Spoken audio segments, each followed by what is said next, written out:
To access the T-Mobile Gateway Web UI without the app, first connect a device like a computer, phone, or tablet to your T-Mobile Gateway's Wi-Fi network.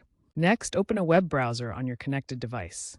Type the gateway's IP address into the address bar. This is usually 192.168.12.1 or 192.168.11. On the login page that appears, enter the default credentials. Usually the username is admin and the password is password, or check the unique code on your gateway's label. Once logged in, navigate to the Wi-Fi or Network tab in the gateway's interface. This section contains the settings needed to change your Wi-Fi password. Now that you're in the Wi-Fi settings, find the section where your Wi-Fi network name, or SSID, is listed.